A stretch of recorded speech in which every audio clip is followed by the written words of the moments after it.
Buenas tardes, nos alegra, es de sumo gozo estar junto a ustedes adorando al Señor en esta tarde. Mi nombre es Abimael Rodríguez, formo parte del liderazgo de Iglesia Comunión, pero vamos a presentarnos delante del Señor en oración.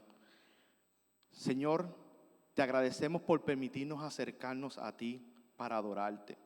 Reconocemos nuestra incapacidad, desde nuestros méritos, poder adorarte como tú mereces, pero tú fuiste el que te acercaste a nosotros y por tu gracia nos has dado este privilegio de poderte adorar. No en base a algo que hayas encontrado en nosotros, sino, Señor, sabemos que ha sido por la obra de tu Hijo, nuestro Cristo, nuestro Señor. Es por eso que podemos adorarte, porque tu Espíritu Santo nos ha transformado y dándonos esperanza. Te suplicamos que cada parte tú seas, Señor, dirigiéndola, que sea de grato olor a ti y que sea de bendición para nosotros. Todo esto te lo pedimos en el nombre de Jesús, Señor. Amén, amén. Si es la primera vez que nos sintoniza, permíteme darte una pequeña descripción de lo que es Iglesia Comunión. Iglesia Comunión es una iglesia hija de la Iglesia de la Travesía en Guaynabo, y nosotros comenzamos con un grupo de amigos que se reunió para conocer más las Escrituras, para saber más acerca de lo que enseñan las Escrituras. Pero a la misma vez en cada uno de los participantes había un deseo, un anhelo para que otras personas crecieran también junto a nosotros en los distintos temas cotidianos, en los temas que son complejos, pero cómo el Evangelio ha estado afectando a cada uno de esos. Por eso es que primeramente estamos agradecidos a Dios por darnos este privilegio, pero también a ti porque estás junto a nosotros queriendo adorar al Dios que es el eterno por siempre. Nosotros creemos firmemente, junto a la iglesia de distintas épocas, que toda persona es un adorador. No importa si adora a Dios o no, está hecho para adorarse a algo o a alguien. Pero Dios, por su Espíritu Santo, le da ese privilegio de ser un adorador especialmente de Dios. Por eso es que entendemos que parte de nuestro servicio tiene que tener una característica especial. Y esta característica especial es la de examinar nuestra vida a través del Evangelio por medio de su palabra. Es por tal motivo que en vez de ver este servicio como un espectador, te invitamos a que tomes este espacio para examinar tu vida y a la luz del Evangelio. Como inicio a esto, siempre nos gusta recalcar algo, como mis hermanos han hecho en los servicios anteriores, y es que Dios es el que siempre toma la iniciativa en todo. Es Él el que nos otorga el privilegio de adorarle. Miren cómo la Biblia lo expresa en el Salmo 145, versículos del 1 al 7. Dice de esta manera: te exaltaré, mi Dios y Rey, por siempre bendeciré tu nombre. Todos los días te bendeciré, por siempre alabaré tu nombre. Grande es el Señor y digno de toda alabanza. Su grandeza es insondable. Cada generación celebrará tus obras y proclamará tus proezas. Se hablará del esplendor de tu gloria y majestad, y yo meditaré en tus obras maravillosas. Se hablará del poder de tus portentos, y yo anunciaré la grandeza de tus obras. Se proclamará la memoria de tu inmensa bondad, y se cantará con júbilo tu victoria.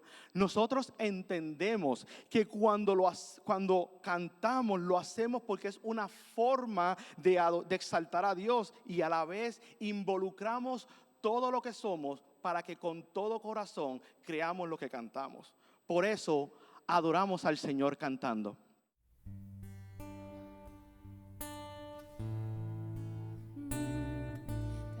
Señor, eres digno de toda gloria, Señor. Venimos aquí para adorarte, para exaltar tu nombre, Señor, porque sabemos que solo en tu nombre, Señor, hay esperanza. Solo en tu nombre hay sanidad, hay libertad, porque hay poder en tu nombre, Señor. Te alabamos, Jesús.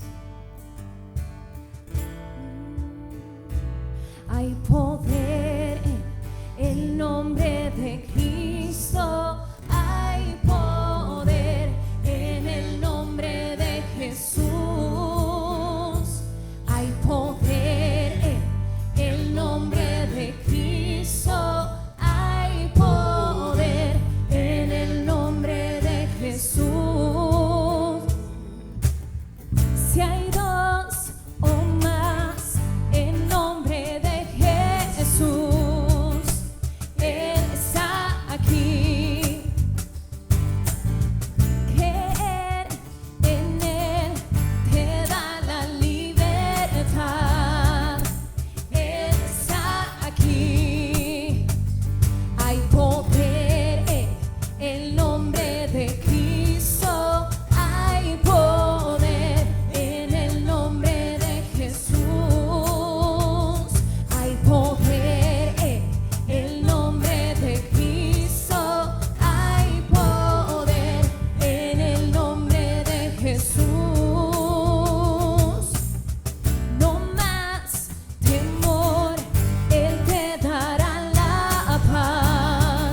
único que tiene poder para sanar, para salvar, para restaurar, para fortalecer, Señor.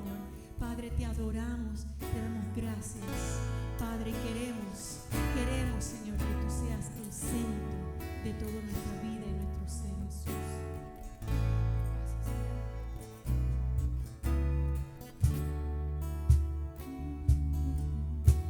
El centro de todo eres Jesús. El centro de todo eres Jesús. Desde el principio y hasta el fin, tú has sido y siempre serás. Quiso.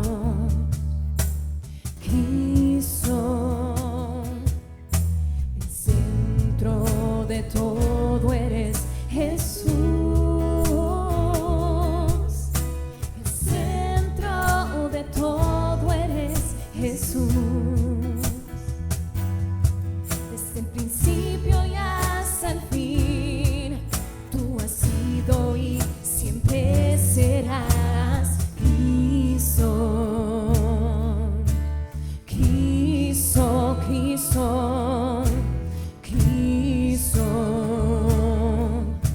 Quiso. Tú eres el centro. Nada importa más que tú.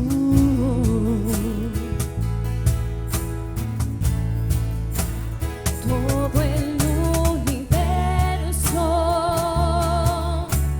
gira en pos de ti, Jesús.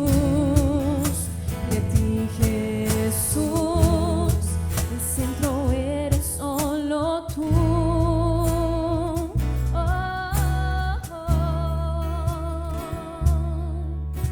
El centro de mi vida sé Jesús.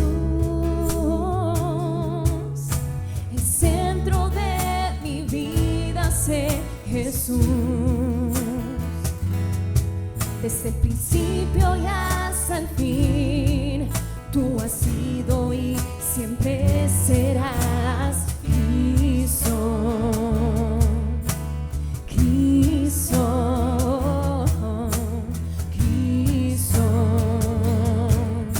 Quiso. Tú eres el centro. Nada importa más que tú. Todo el universo. Todo el universo gira en pos de ti, Jesús. De ti, Jesús. De mi ser hacia el cielo, Cristo es el centro. Mi vida eres tú. Sí, mi vida eres tú. De mi ser hacia el cielo, Cristo es el centro. Mi vida eres tú. Sí, mi vida eres tú. De mi ser hacia el cielo, Cristo es el centro. Mi vida eres tú. Sí, mi vida eres tú. De mi ser hacia el cielo, Cristo es el centro. Mi vida eres tú. Sí, mi vida eres tú.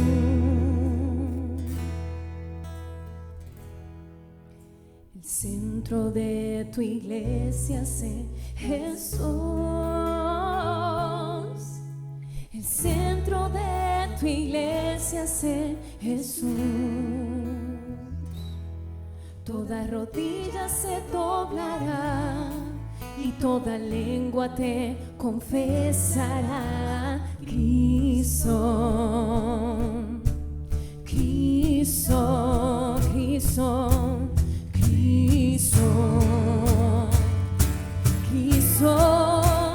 Tú eres el centro.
el centro eres solo tú.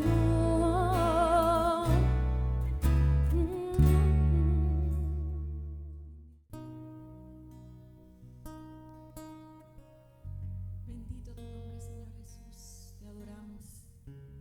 Sabemos que tú eres fiel. Tocas nuestro corazón. Debemos mover. Luego, Señor, pasamos por desiertos donde nos desesperamos y no te vemos, Señor, y preguntamos dónde estás. Pero tú sigues siendo fiel, Señor. Y vuelve, Señor, tu misericordia a nuestra vida, Señor. Por eso te adoramos, Dios. Sigues abriendo caminos, Señor. Sigues, Padre, persistiendo en tu fidelidad con nosotros. Venimos humildemente ante ti, Señor, para adorarte, Jesús. Gracias, Dios.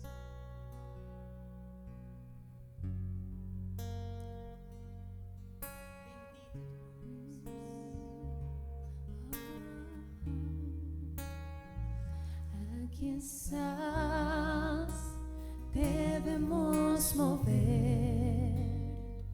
Te adoraré, te adoraré.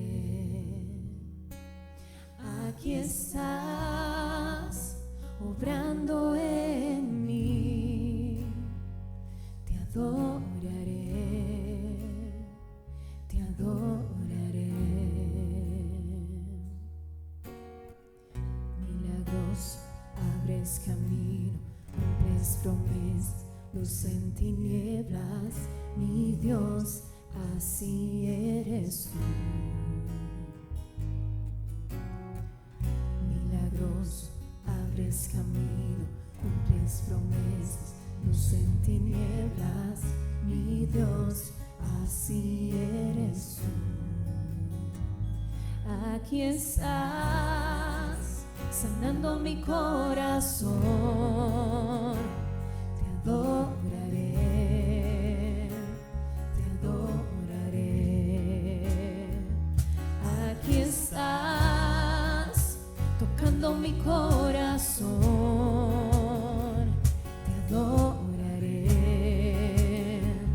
te adoraré. Milagros, abres camino, cumples promesas, luz en tinieblas,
promesas, luz en tinieblas, mi Dios, así eres tú.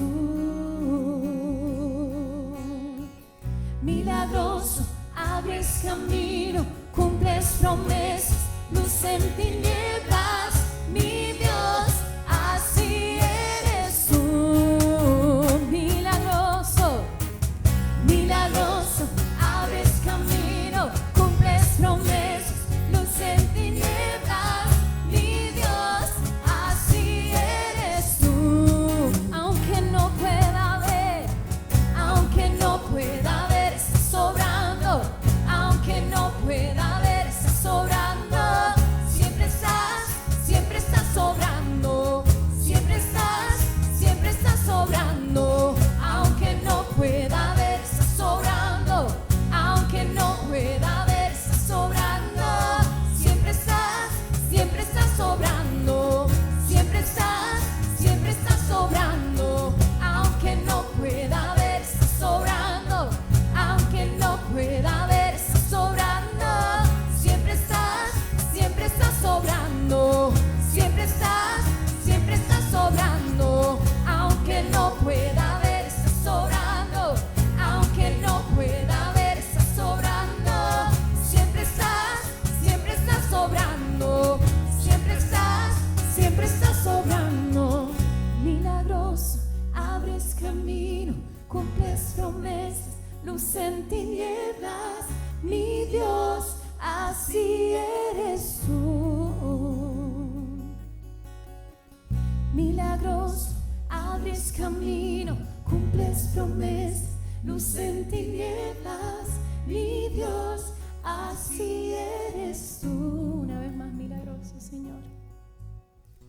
Milagroso, abres camino, cumples promesas, luz en tinieblas, mi Dios, así eres tú. Gracias, Señor, por tu fidelidad.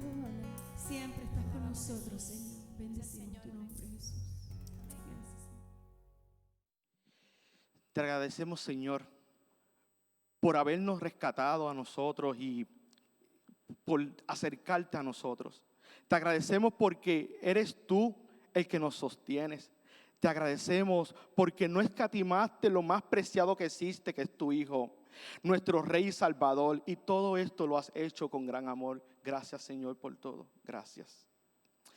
Parte de nuestro servicio es que consideramos sumamente importante reflexionar por medio de la doctrina, que no es otra forma de decir que reflexionamos por medio de la enseñanza.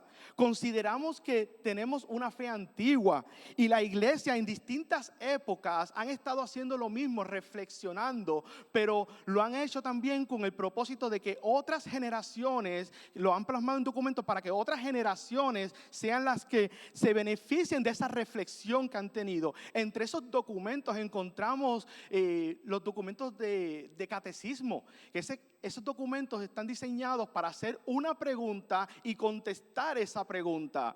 Por eso es que como parte de esta reflexión queremos explorar esta pregunta en particular. ¿Qué creemos del perdón de pecados? Y la respuesta que se da es esta.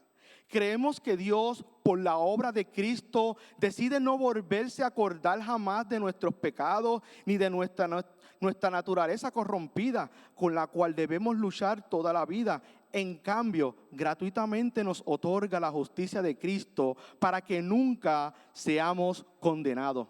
Reconociendo esta enseñanza, es por eso que separamos un espacio donde oramos con la comunidad en arrepentimiento. Para ayudarnos en este proceso de reflexión durante toda la semana, vamos a brindar una oración para que se pueda utilizar en momentos personales, en tus momentos personales. La oración dice de esta manera: Padre nuestro, tú eres bondadoso y perdonador, y aún así nosotros no acudimos a ti cuando ofendemos, mentimos, maltratamos, codiciamos, practicamos el egoísmo. En el nombre de Jesús, quien murió por nuestros pecados en la cruz, perdónanos, y que tu Espíritu Santo nos redarguya y nos dirija a tu presencia en confianza y en certidumbre de tu perdón. Cámbianos y que podamos ser más como tú. En el nombre de Jesús oramos. Amén. Te recomendamos que utilices esta oración en tus momentos privados y la utilices como una guía para pedirle al Señor que nos parezcamos más y más a la imagen de Jesús. Ahora, la Escritura no lo deja ahí. La Escritura nos indica de que Dios no menosprecia un corazón contrito y humillado. Por eso es que creemos que podemos acercarnos a Dios en confianza de hallar perdón. Y estas palabras de perdón las encontramos continuando el salmo que estamos leyendo, el Salmo 145, versículos 8 al 9. Dice de esta manera: el Señor es clemente y compasivo, lento para la ira y grande en amor. El Señor es bueno con todos, Él se compadece de toda su creación. Por eso es que nosotros cantamos con alegría esta doxología.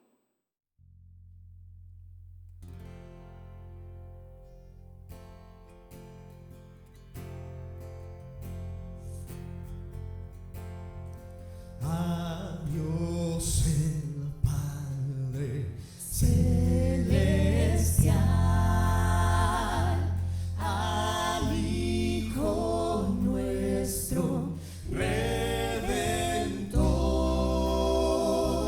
a la eterna Consolador, unidos todos a alabar.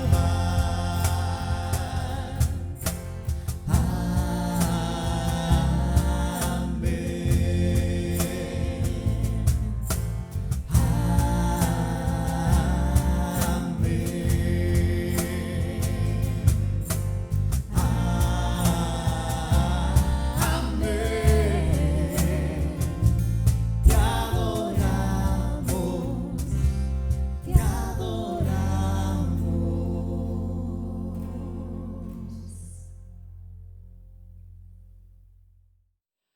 Adoramos al Señor por lo que Él es y por lo que ha hecho. Gracias, Señor, por tu perdón. Gracias, Señor. Continuamos con nuestra adoración al Señor por medio de la exposición de la palabra, y con esto tenemos a nuestro hermano pastor plantador Juan José Coto.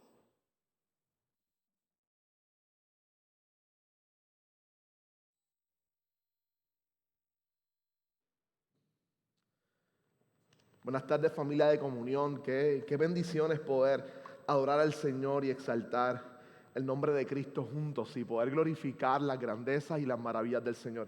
Así que estamos sumamente contentos por el privilegio que el Señor nos brinda hoy de poder adorar al Señor y de poder glorificar su nombre maravilloso. Qué rico es poder congregarnos aún por medio de estos medios y de esa forma poder bendecir al Señor. Así que quiero orar. Antes del sermón nosotros hacemos y tenemos por costumbre hacer la oración pastoral, y yo creo que hoy más que nunca necesitamos orar por mucha sabiduría. Nuestro país en 2 días se encuentra o se enfrenta a los procesos electorales, y creo que tenemos que orar como iglesia para que el Señor nos dirija en sabiduría, pero a la misma vez poder funcionar como entes de reconciliación. Que podamos recordar constantemente que después del 3 de noviembre, después del martes, específicamente el miércoles en la mañana, Jesús sigue sentado en su trono, no importa cuál haya sido el desenlace del proceso electoral. Así que quiero invitarte a que estos días en preparación para ese evento puedas llevar tu corazón delante del Señor y que puedas recordar que no importa cuál sea el desenlace electoral, la decisión democrática del pueblo, nuestro Señor sigue sentado en el trono y tenemos por qué cantar. Hay razones por las cuales seguir confiando. Él es nuestro Rey y Señor. Así que acompáñame a orar. Señor, te doy gracias por la oportunidad que nos brindas de poder orar y ir delante de tu presencia, por el privilegio inmenso que es poder comunicarnos contigo. Quiero pedirte, Dios, en este instante que puedas dirigirnos en sabiduría. Dirígenos en sabiduría específicamente como pueblo cristiano, dirígenos en sabiduría como sociedad, a votar por aquellas personas que puedan servir bien a nuestra sociedad, que puedan servir bien a nuestro pueblo. Te pido, Señor, también por la iglesia para que pueda actuar de manera sabia, y no en esta ocasión te lo pido en el sentido de ejercer el voto, sino en el sentido de poder funcionar y servir como un ente reconciliador. Durante estos meses hemos visto la polarización política en nuestro país, Y la iglesia a veces ha entrado en esos actos de polarización, así queremos pedirte que nos permitas poder ser agentes de reconciliación. Agentes que puedan con su fe demostrar que Jesús, tú eres quien está sentado en el trono, que tú eres el Rey de Reyes, eres el Señor de Señores y que nuestra confianza está plenamente puesta en ti. Te pido que nos ayudes a continuar siendo luz en medio de las tinieblas. Bendice a cada uno de los miembros y visitantes y personas que miran Iglesia Comunión a través de las redes, Dios. Y te pido que si hay algún tipo de angustia y de dificultad puedan ser bendecidos y encontrar en ti todo lo que necesitan. Ayúdanos a poder predicar tu palabra y prepara los corazones para que tu palabra pueda ser sembrada en los mismos. Así que esta oración también se convierte en una oración por iluminación, rogando que iluminen nuestros corazones y nuestras vidas para que podamos entender, recibir y poner en práctica la palabra de vida. Ponemos todo esto en tus manos en el nombre de Jesús. Amén, Señor. Amén. Quiero invitarte a que me acompañes al libro de Filemón.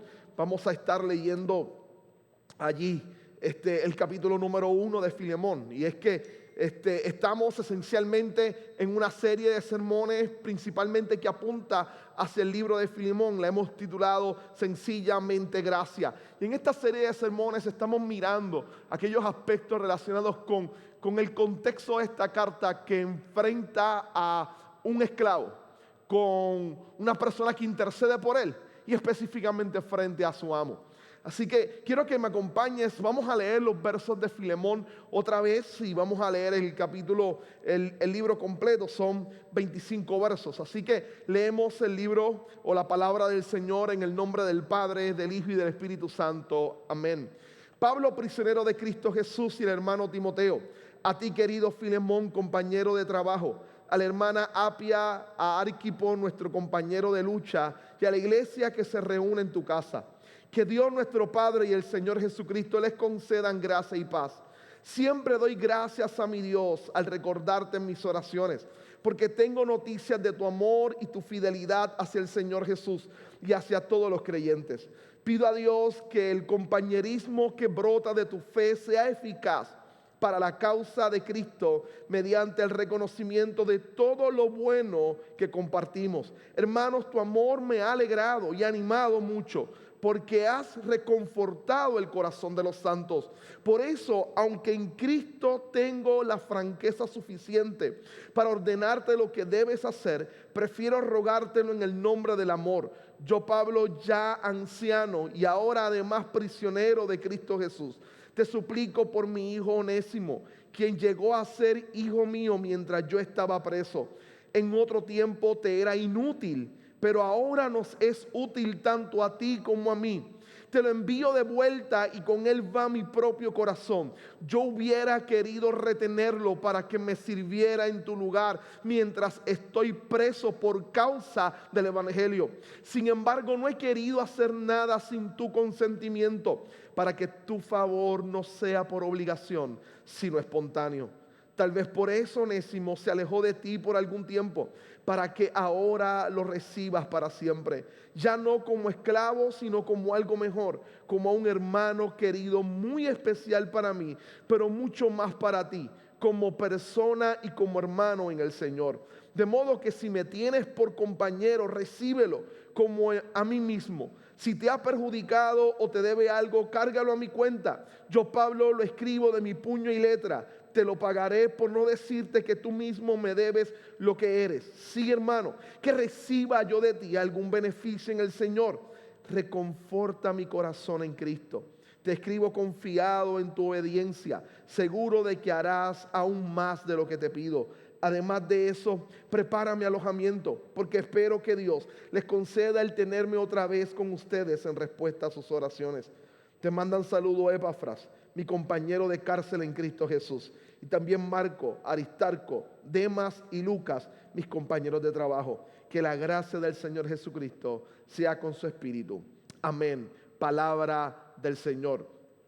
Cuando miramos esencialmente esta carta, nos damos cuenta de un contexto interesante. Esta es la vida es la carta que le dirige el apóstol Pablo a un amigo de él llamado Filemón. Filemón es parte de la élite de el imperio romano en el primer siglo era una persona caudalada o adinerada, poseía al parecer gran fortuna, tenía una casa lo suficientemente grande para que la iglesia de aquella región o localidad se reuniera en la casa de este hermano en la fe llamado Filemón.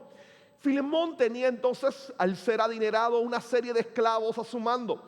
Y uno de ellos se llama Onésimo. Y Onésimo, al parecer, se ha escapado. Pero no solamente se ha escapado, sino que ha hurtado alguna propiedad de valor para poder pagar o costear el tramo de irse y sostenerse mientras tanto. Así que al parecer le ha robado a su amo Filemón, ha escapado. Algunos piensan que se ha unido a una especie de banda de esclavos fugitivos. Esto era normal en el primer siglo. Tenemos evidencias históricas de que esto ha sucedido. Tal vez la más famosa es la historia de Espartacus.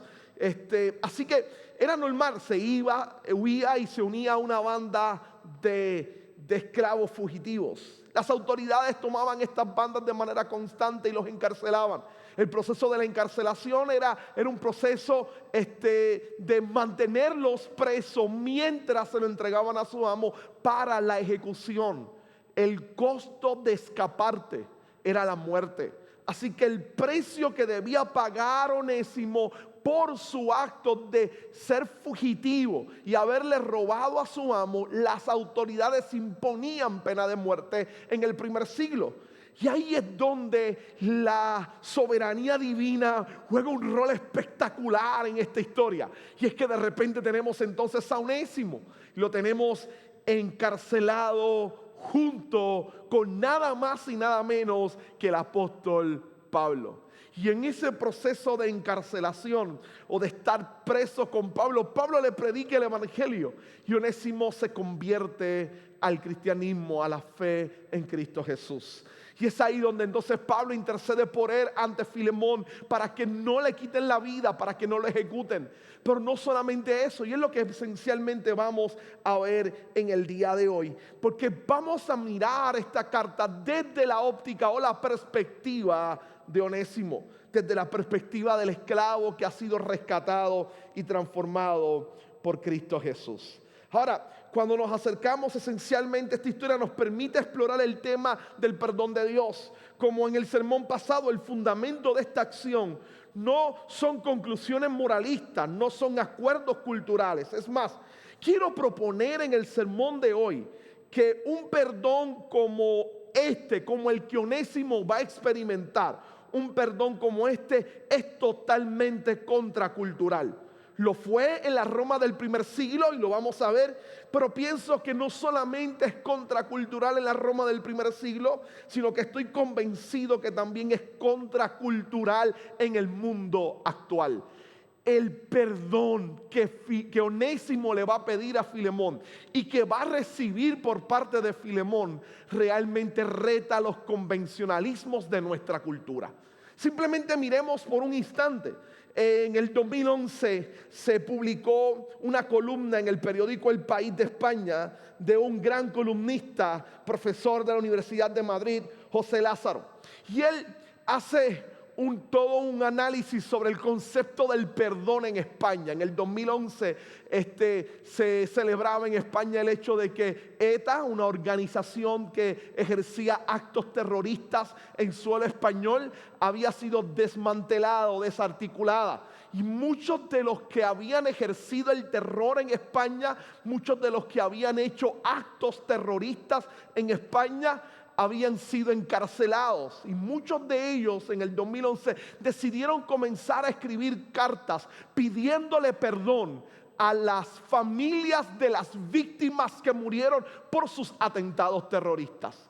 Y esto fue una conmoción completa en España. Muchos comenzaron desde el área intelectual a dudar si tal cosa era correcta, y se comenzó una discusión sobre la ética de pedir perdón, sobre si era justo o era revictimizar a las familiares de aquellos que habían muerto en los atentados terroristas. ¿Cómo se trataba la idea del perdón? Y José Lázaro se vuelve un poco pesimista con la idea del perdón. Empieza a apuntar algunas cosas como: ¿quién puede tener la certeza de que quien pide perdón genuinamente está arrepentido? ¿Puede ser el perdón simplemente un vínculo o vehículo para escapar del enfrentar lo fuerte de la justicia? Y esas preguntas son normales, inclusive invaden nuestra vida cotidiana. Si venimos a Puerto Rico, hace años atrás, casi toda la prensa hablaba del perdón debido a unos incidentes bien particulares, una serie de asesinos que habían acabado con la vida de otras personas. Cuando la policía los arrestaba, la prensa de nuestro país, que a veces tiende a hacer preguntas no tan brillantes, se acercaban a los asesinos arrestados y le preguntaban si se arrepentían, a lo que muchos de ellos rápidamente contestaban: sí, me arrepiento y le pido perdón a las familias de la víctima.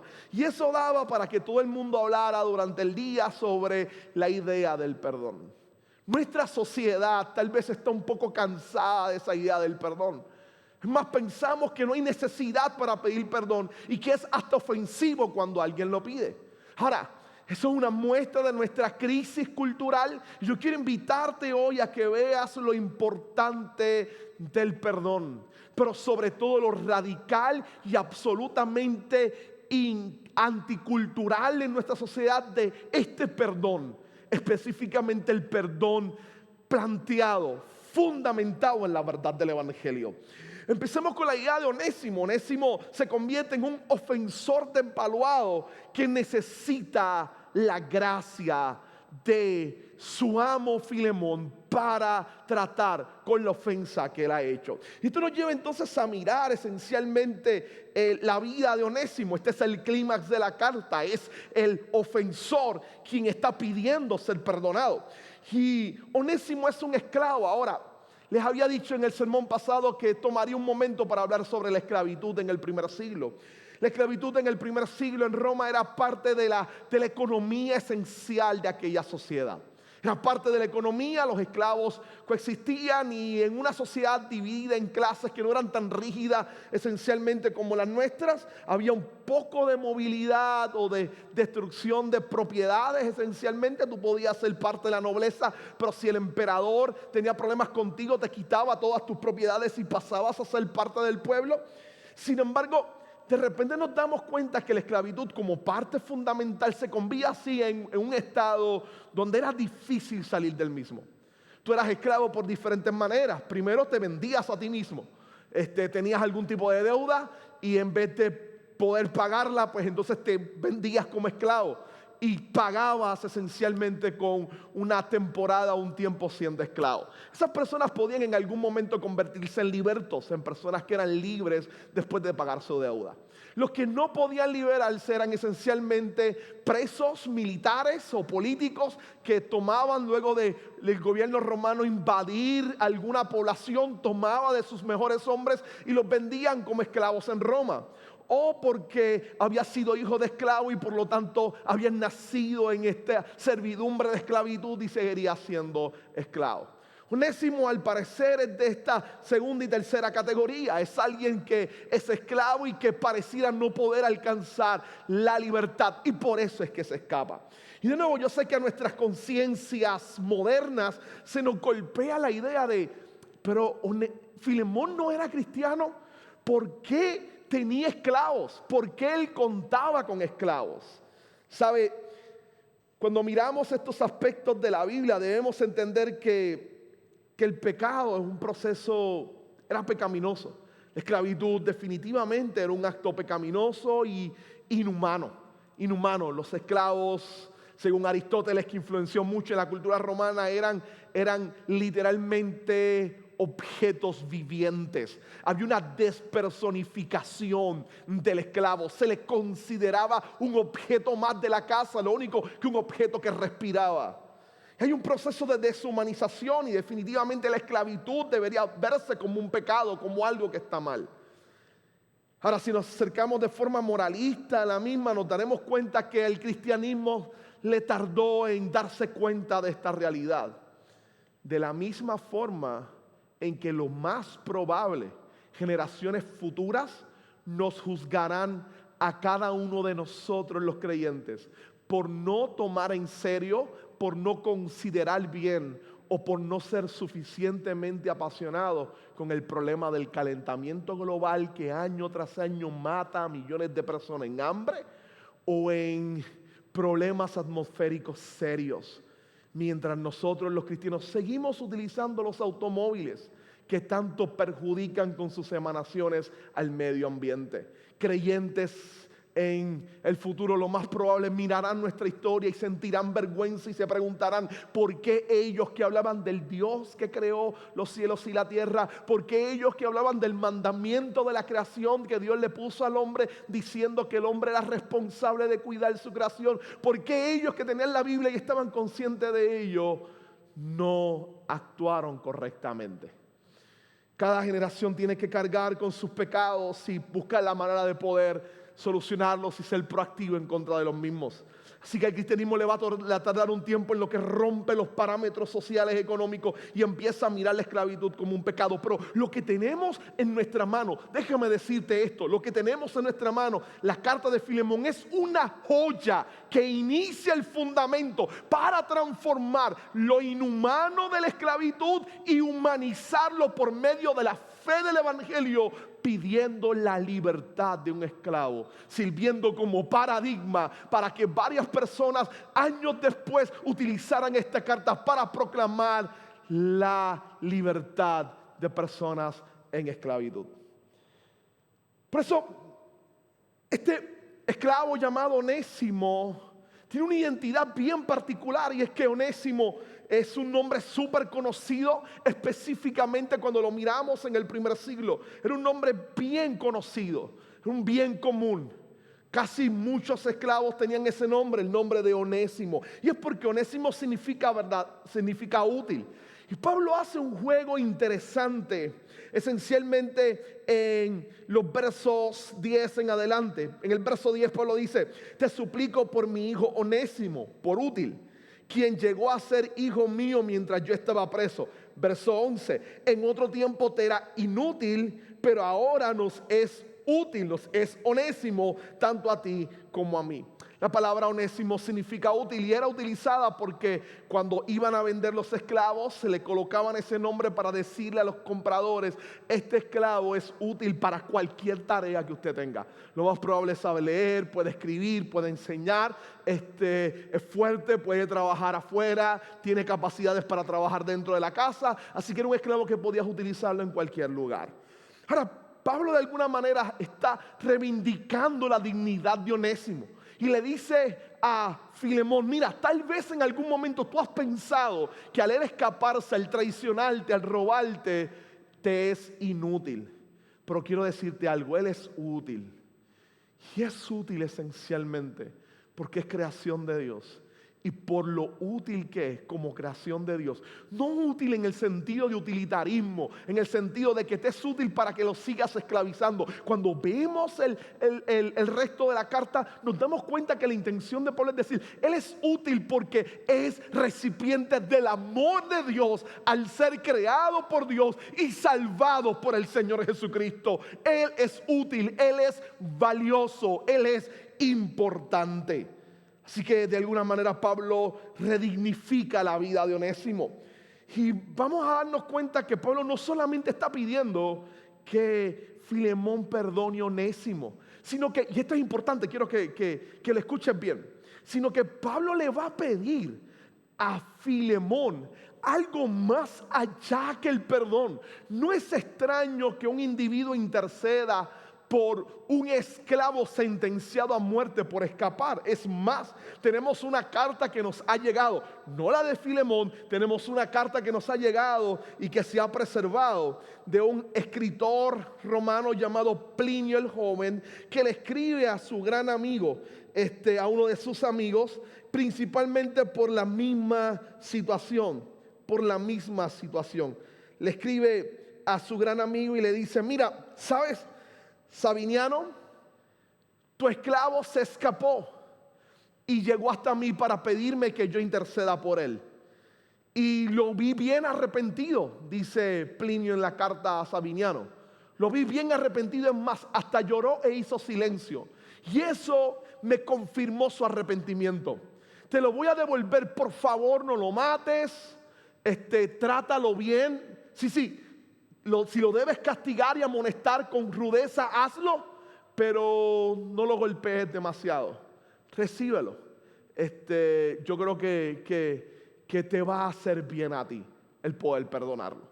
Así que este hombre llamado Plinio le pide a su gran amigo que lo reciba, pero al mismo tiempo le pide que en su ira la contenga, que lo reprenda, lo más probable lo castigue, lo azote, pero que no lo mate y que lo perdone. Así que es un perdón donde va a ser lastimado como quiera, simplemente se le escapa de la muerte y lo recibe. Pero la visión de Pablo es radicalmente diferente a la de Plinio.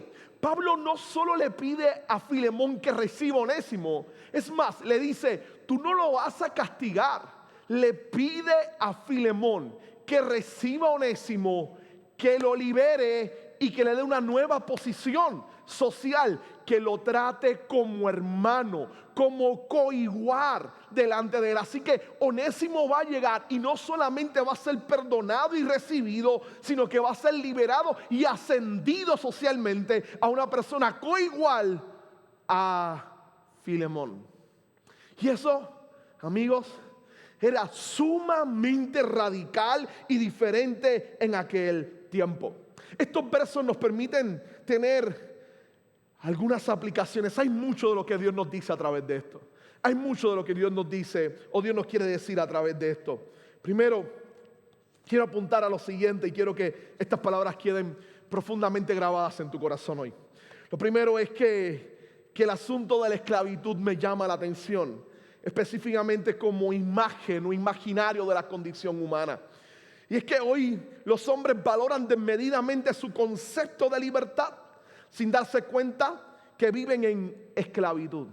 Cuando miramos nuestra sociedad, hay una sobrevalorización del concepto nuestro de libertad, pero no nos damos cuenta que seguimos viviendo en esclavitud, que hay muchas cosas que nos esclavizan a nosotros.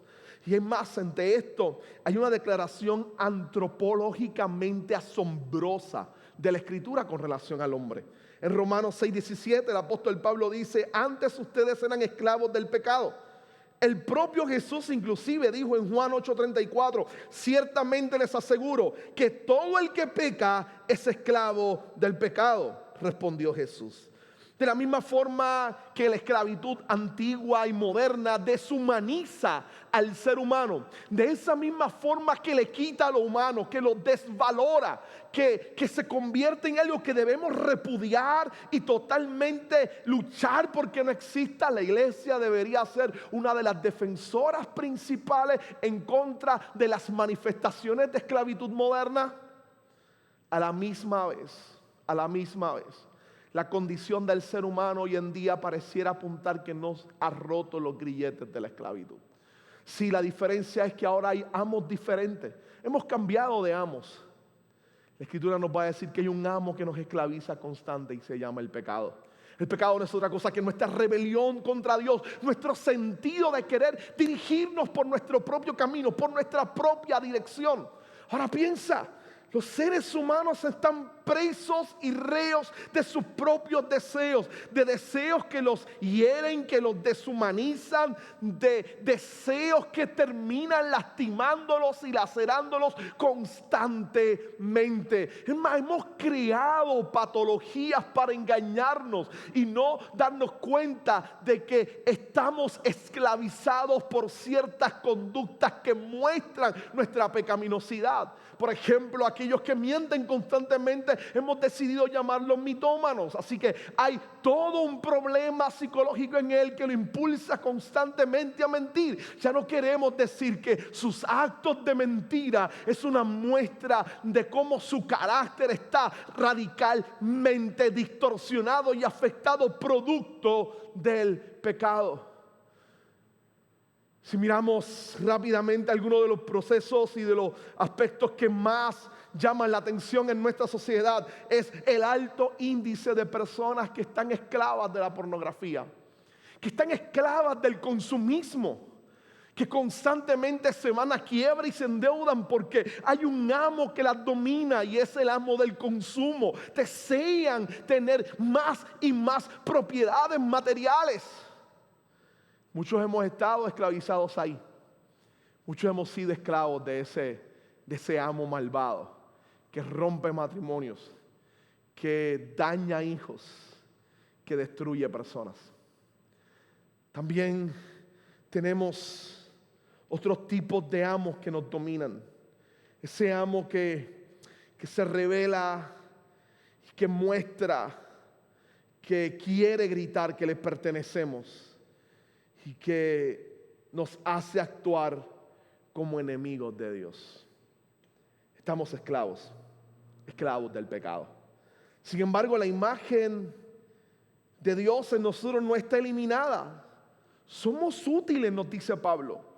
Sí, esta idea de imposibilidad de libertarme de estos enemigos, esa idea que entra en mi mente o entra en nuestras mentes a veces es que no voy a ser libre del pecado, de la pornografía, no voy a ser libre de este deseo de lujuria, o no voy a ser libre de esta inclinación hacia el consumo desmedido, no voy a ser libre de la mentira, no voy a ser libre del engaño. Esos aspectos que empiezan a rodearnos constantemente, que nos atacan de alguna manera y nos hacen creer que es imposible poder ser libre. El apóstol Pablo nos va a decir: no, la imagen de Dios todavía está en ti, por lo tanto eres útil, y el evangelio desea revelarse en corazones para poder libertarlos de las garras opresivas del pecado y darle la libertad en Cristo, que puedan experimentar una verdadera libertad. Porque quiero señalar y subrayar esta expresión: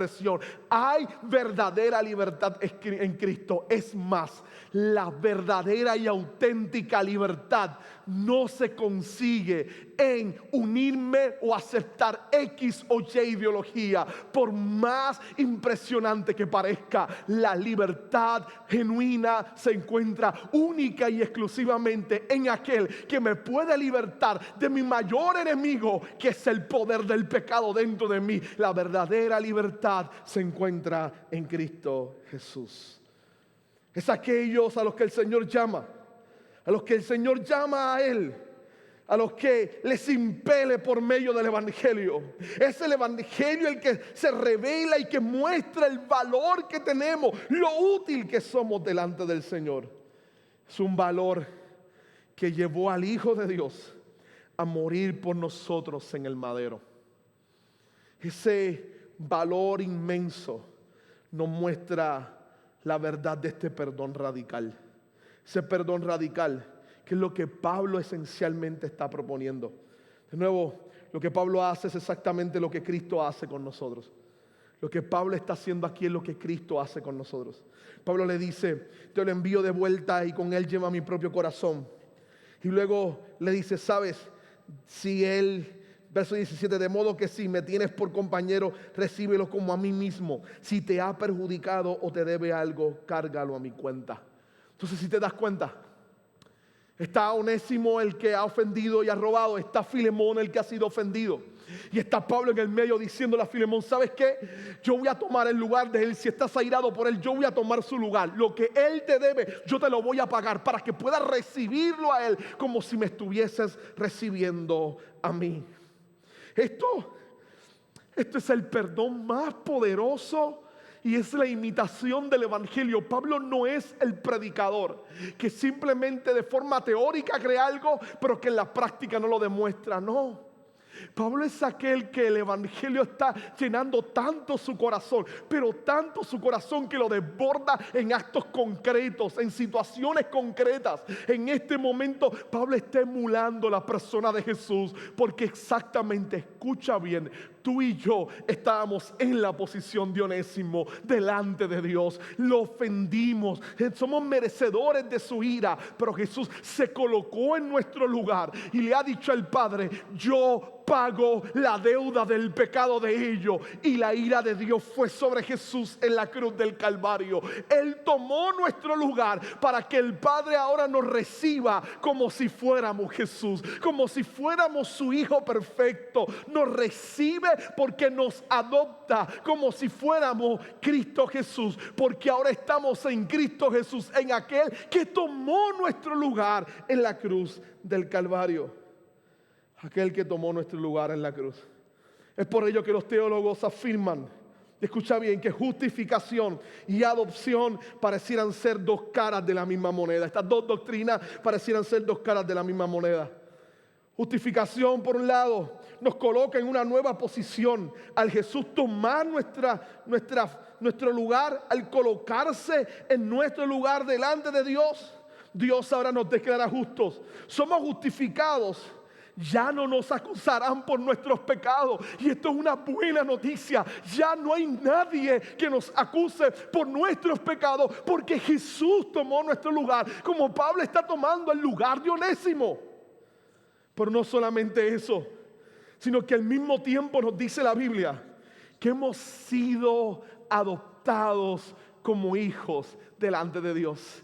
Es Pablo diciéndole a Filemón: recíbelo como si fuera yo. Es tanto que cuando doblamos nuestras rodillas, cuando vamos delante de la presencia del Señor, el Señor no nos mira con nuestra larga lista de imperfecciones y de pecados y de rebeldía, no.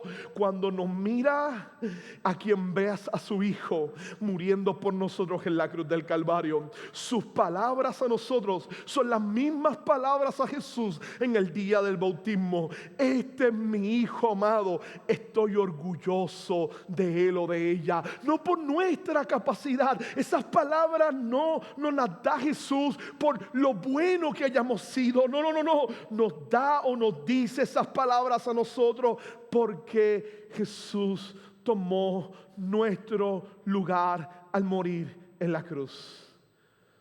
Podemos escuchar las mejores palabras que muestran nuestra dignidad, lo útil, lo valioso que somos, al escuchar a nuestro Padre Creador decir: ahí está, ese es mi hijo, esa es mi hija, véanlo, estoy orgulloso y orgullosa de él. Tal vez nunca tuviste la oportunidad de tus padres terrenales decir esto sobre ti, pero tu Padre Celestial lo dice sobre ti todos los días: ese es mi hijo, esa es mi hija, estoy orgulloso de él y de ella. Mira lo que dice el propio Jesús en Juan 8:35 al 36. Ahora bien, el esclavo no se queda para siempre en la familia, pero el hijo sí, se queda en ella para siempre. Así que si el hijo libertara, si el hijo liberta, si el hijo les da la libertad, serán ustedes verdaderamente libres. Inclusive en Romanos capítulo 8:15 Pablo nos dice que ese es el rol del Espíritu, y ustedes no recibieron un espíritu que de nuevo los esclaviza al miedo, sino el Espíritu que les adopta como hijos y les permite clamar: Abba, Padre. Este perdón radical fue el mismo perdón que experimentó John Newton. John Newton fue uno de los grandes traficantes de esclavos de Inglaterra, y luego de ser uno de los principales en el triángulo terrible y fatal de la esclavitud, en uno de sus viajes regresa de las 13 colonias de Estados Unidos con sus barcos luego de depositar cientos de esclavos en las colonias. Regresa y luego de una tormenta que hunde a la gran mayoría de su tripulación, de sus barcos, de su flota, y solamente la de él y otra llega a puerto seguro en Inglaterra. Luego de pasar esa terrible experiencia, de orar y de pedirle al Señor que le salvara, decide ir a una iglesia de la localidad donde él vivía. Una iglesia puritana. Él toda su vida había sido anglicano, pero aquel día algo había sucedido, algo había golpeado su vida. Así que corre hacia esta iglesia puritana y escucha la predicación del pastor de la iglesia sobre la gracia del Señor. Nunca había escuchado el poder de la gracia de esa manera. Algo nuevo despertaba del evangelio en el corazón de él, de manera que fue corriendo donde el pastor a pedirle que él necesitaba de esa gracia divina. John Newton después de eso vendió y canceló toda su compañía, que era una de las más grandes de tráfico de esclavos. Decidió alejarse de ese negocio y dedicarse al servicio a los otros. Durante 5 años sirvió en la iglesia. Luego de que su pastor decidiera jubilarse, el grupo de ancianos decide tomarlo a él como el pastor sucesor de esa iglesia.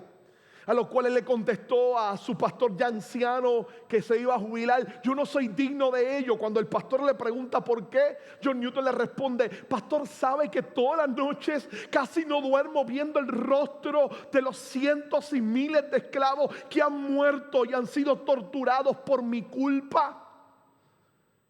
Su pastor lo mira y le dice: John, no has entendido todavía el poder de la gracia. Necesitas volver al evangelio. John Newton dice que se fue y durante un fin de semana solo se mantuvo en un retiro orando y leyendo la escritura. El domingo en la mañana se sentó en su escritorio, dice en su biógrafo, con un papel y con un lápiz y con una pluma, y empezó a escribir uno de los himnos clásicos del cristianismo, uno de los mejores cánticos que demuestran la historia de un pecador que ha sido perdonado y ha entendido la gracia del Señor. Tituló su canción en su lengua, en el inglés, Amazing Grace, o gracia asombrosa, o gracia asombrosa. John Newton fue el pastor de William Wilberforce, el joven que en el Parlamento británico defendió la ley para que Inglaterra declarara ilegal el tráfico de esclavos. Un pastor que entiende la gracia del Señor, con un pasado horrible, pero ha decidido entender el perdón de Dios. Influencia como vida perdonada en la vida de un joven que transforma la historia, haciendo que Inglaterra proclamara ilegal el tráfico de esclavos y pusiera fin a ese periodo nefasto de la esclavitud moderna. Tal vez por eso Onésimo recibe estas palabras de Pablo, que son mis palabras preferidas, y ahí lo asombroso y lo extraordinario del perdón. Escucha bien los versos 15 al 16. Tal vez por eso Onésimo se alejó de ti por algún tiempo, para que ahora lo recibas para siempre. Escucha bien, para que ahora lo recibas para siempre, ya no como esclavo, sino como algo mejor, como un hermano querido, muy especial para mí, pero mucho más para ti, como persona y como hermano en el Señor. ¿Sabes? No sé si lo logras ver la petición de Pablo aquí. ¿Sientes lo asombroso del perdón que se pide? ¿De dónde proviene esta idea obscena para muchos? ¿De dónde surge esta petición tan radical? Del evangelio. Es ahí donde el Dios de amor nos recibe por la muerte de su Hijo y nos mira y nos habla de la manera en que lo hace. Pero es mucho más, porque entonces es la expresión principal donde Pablo le dice: ¿sabes? Recíbelo para siempre. Es que lo perdones y tu perdón sea totalmente para siempre. No vuelvas a sacárselo, no se lo tomes en cuenta una vez más, no se lo saques en cara después. Es un perdón tan radical que es un perdón para siempre, que nadie lo separe de ti, le dice Pablo a Filemón. Así es el perdón del Señor. Déjenme terminar mi sermón hoy con algunos puntos principales. Una corrección pastoral que quiero darles y una invitación a hacer actos prácticos con esto. Déjenme empezar con una corrección pastoral que yo creo que es puntual. Durante mucho tiempo en mi vida en la iglesia, escuché a gente, a pastores, a predicadores, a maestros, anunciarles del altar algo que siempre me estuvo extraño. Decirle a la gente que si no se sentían perdonados, que tenían que aprender a perdonarse a ellos mismos. Esto lo dicen en el contexto de personas que llegan a las oficinas de los pastores y le dicen: pastores, que yo no me siento perdonado por Dios. Y la respuesta que estos pastores, maestros y predicadores le daban a ellos es: aprende a perdonarte a ti mismo. ¿Sabes? Con amor te digo que no he escuchado expresión más egocéntrica y antibíblica que esa. Tú y yo, a quien hemos ofendido es a Dios, y quien ha resuelto el acto del perdón es Dios en Cristo Jesús. Decir que yo tengo que aprender a perdonarme a mí mismo para poder experimentar el perdón de Dios significa pisotear y pormenorizar la obra de Cristo Jesús en la cruz del Calvario. Escúchame bien hoy. No, la muerte de Jesús en la cruz es más que suficiente para perdonar. No hay nada que pueda añadírsele. Solo Cristo. Él es más que suficiente para poder lidiar con la culpa y con el pecado que asedia nuestra vida. Su muerte tiene poder para libertarnos de la culpa y de la condenación para siempre. Para siempre. La muerte de Jesús es más que suficiente. Pablo dirá: ¿quién nos separará del amor de Dios? Ni lo alto ni lo bajo, ni ninguna otra cosa creada nos podrá separar del amor de Dios que es en Cristo Jesús, Señor nuestro. Tú y yo estamos seguros en Jesús. Déjame cerrar con aspectos prácticos. Luego de escuchar este sermón, yo espero que reflexiones simplemente entregándote el perdón de Dios. ¿Qué puedes hacer si no has experimentado el perdón de Dios? Si no te sientes perdonado, vuelve al Evangelio, vete en oración y pídele al Señor que te deje ver el poder de la gracia del Dios que perdona. Tú has sido perdonado por la muerte de Cristo en la cruz del Calvario. Déjame cerrar, espero que este sermón te ayude a poder mirar a las personas que tú has ofendido, a las personas que has dañado, que has herido. Todos hemos herido a alguien, le hemos mentido a alguien, le hemos fallado a alguien.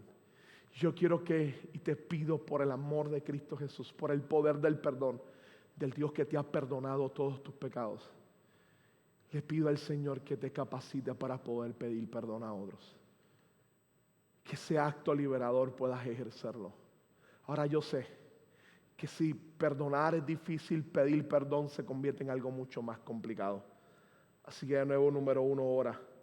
No es fácil reconocer nuestros desagravios. El perdón no se debe tomar a la ligera. Se debe tomar cuando estoy consciente del mal que he hecho.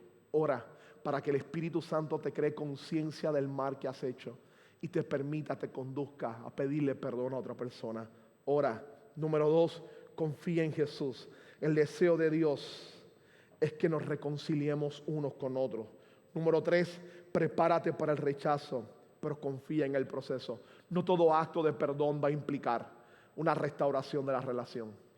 Pide perdón, pero prepárate para ser rechazado. Pero hazlo. El perdón va a liberarte y va a liberar también a la otra persona. Y número 4, que tu vida devocional sea un ensayo de tu vida pública. Déjame volver a subrayar esto. Que tu vida devocional sea un ensayo de tu vida pública. Que en tu vida devocional constantemente te hagas consciente de tu pecado y todos los días vayas delante de Dios a pedirle perdón. Martín Lutero, cuando pegó las 95 tesis en la iglesia de Wittenberg en Alemania, la primera de las 95 tesis dice: cuando nuestro Señor y Maestro Jesucristo le dijo haced penitencia o vivir pidiendo perdón, se ha querido que toda la vida de los creyentes fuera penitencia, fuera pedir perdón, que toda la vida nuestra sea una práctica de pedirle perdón a Dios. Por lo tanto, que tu vida pública refleje tu vida devocional privada. Les pido perdón a Dios todos los días. Te pido que tu vida sea una vida que le pida perdón a otros al reconocer las veces que le hieres, que le haces daño y que les ofende. Oremos para que así sea. Señor, gracias por tu palabra. Ruego que este mensaje haya podido bendecir a las personas que nos están escuchando hoy, que haya podido bendecirles profundamente en su corazón. Te pido que nos guíes constantemente, que nos ayudes a poder recibir y entender el poder del perdón del Señor. Pongo esto en tus manos y te doy gracias y pido que tu Espíritu pueda obrar profundamente en las vidas que nos han escuchado y que nos traiga a aquellos que no tienen a Cristo Jesús como su Señor al arrepentimiento por la fe en Cristo Jesús. Te lo pido. Amén, Señor. Amén. Y amén. ¿Qué tal si tomas este tiempo para meditar en el sermón mientras cantamos al Señor esta hermosa canción? Jesucristo, reinas con poder, soberano, victorioso Rey. Ni la muerte pudo detener tu poder para vencer. Jesucristo, Jesucristo, reinas con poder, soberano, victorioso Rey. Ni la muerte pudo detener tu poder para vencer. Dios en lo imposible, te adoramos. Eres invencible, soberano. Tuya es toda la gloria y tuyo es todo el honor. Jesucristo, reinas con poder, soberano, victorioso Rey. Ni la muerte pudo detener tu poder para vencer. Jesucristo, Jesucristo, reinas con poder, soberano, victorioso Rey. Ni la muerte pudo detener tu poder para vencer. Dios en lo imposible, te adoramos. Eres invencible, soberano. Tuya es toda la gloria y tuyo es todo el honor. Dios en lo imposible, te adoramos. Eres invencible, soberano. Tuya es toda la gloria y tuyo es todo el honor.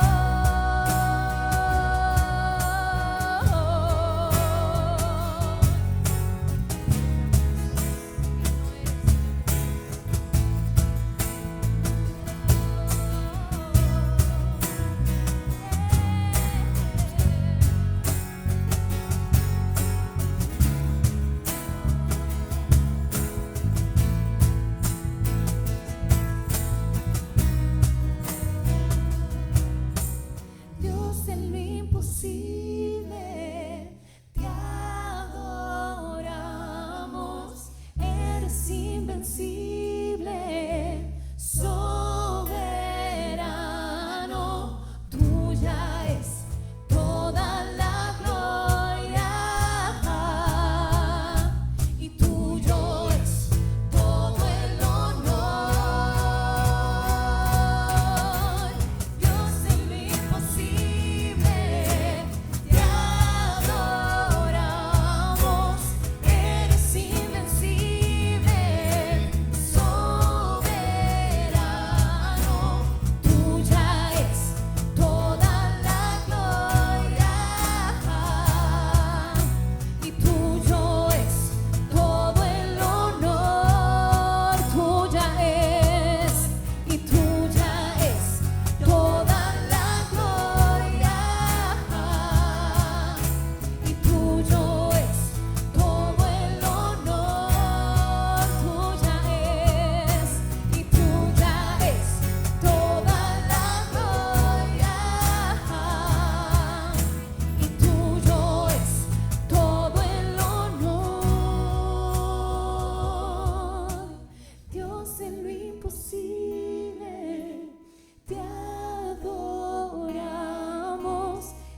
Gracias, familia de comunión, por estar en nuestro servicio. Esperamos que haya sido de bendición para tu vida, que te lo hayas podido disfrutar. Luego la predicación estará también en nuestra página en YouTube, en nuestro canal en YouTube, igual que algunos clips estarán en nuestra página de Facebook. Te pedimos que si te ha bendecido, lo compartas con otros, nos permitas a compartir el evangelio con otras personas. El próximo domingo estaremos nuevamente reunidos en nuestro diálogo a las 4 de la tarde, así que te esperamos para que seas parte de ello. Igual invita a alguien para que sea parte. Estamos estudiando la Escritura, estamos mirando el libro de Hechos. La semana pasada vimos algunos aspectos de la vida de este gran hombre llamado el apóstol Pablo, el escritor de Filemón, el que intercede, y yo creo que va a ser bien acorde el que puedas compartir a otros, porque estaremos explorando un poco más la vida del apóstol Pablo, ahora Pablo en misión. Así que déjeme culminar este servicio con esta bendición de la Escritura en Judas, en sus versos 24 al 25, y dice así: al único Dios nuestro Salvador, que puede guardarlos para que no caigan y establecerlos sin tacha y con gran alegría ante su gloriosa presencia, sea la gloria, la majestad, el dominio y la autoridad por medio de Jesucristo nuestro Señor, antes de todos los siglos, ahora y para siempre. Amén. Que el Señor te bendiga grandemente, familia de comunión. Cantamos una vez más al Señor.